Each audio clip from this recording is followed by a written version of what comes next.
Hello, my name is Darianne Flores, and with my partners, we are going to present the study of the Victor Frankl called logotherapy. It was a theory developed after surviving as a prisoner in the Nazi concentration camps. Logotherapy is framed in the existential analysis. It is a type of therapy that has a marked philosophical chapter, which is focused on the search for the vital meaning in the face of existential empty, causing philosophical, emotional, and physical symptoms. According to Frank, people can always give a meaning to our lives, regardless of the circumstances in which we find ourselves. This search for meaning constitutes the main life motivation. So, everyone has a certain degree of freedom, something which Frankl calls spiritual liberty. It is the simple act of deciding what will be of your life in any circumstances you find on it. It is something that cannot be taken away and makes life have sense and purpose. Friedrich Nietzsche said, "Those who have a reason to live can face all the house."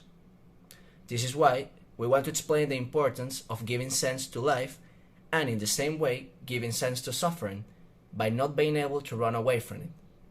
Frankl teaches us in his book called Man in the Search of Meaning that being able to see its meaning is an opportunity to add a deeper meaning to life. It allows you to preserve your value, dignity, and generosity. I am Diego, and it's well known that some authors like Diderot wrote, "The subject is no owner of his own will and judgment. He is determined by his onboard characteristics and change given by the education." I will only point that every sought or accepted position is not necessarily accepted with other individuals. In this group, we are strongly interested in exploring the logotherapy and the methods that this implies. The first technique is the Socratic dialogue, consists in challenging the client's intentions of different events. That is, his belief system is questioned with a series of questions based on logic. The second technique is this reflection. Some people pay excessive attention to their goals or problems, which cause then anxiety or interferes with life. Frank named the first case as hypertension and the second as hyperreflection. The last mentioned consists in redirecting this attention in an appropriate and functional way.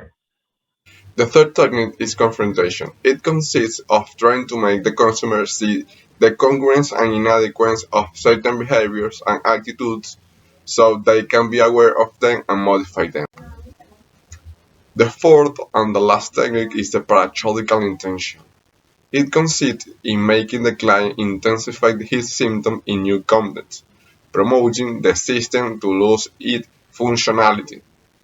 In other words, it intends that the client intentionality cause what he fears, so the logical contradiction is generated, many times in a humorous way.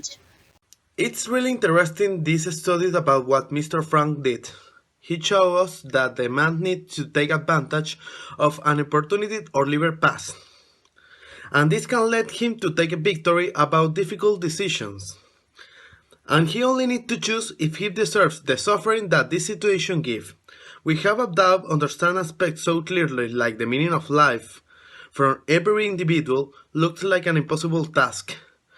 And this is why this approach looks very fascinating from this group. Thanks for your attention and have a good beginning of week. Goodbye.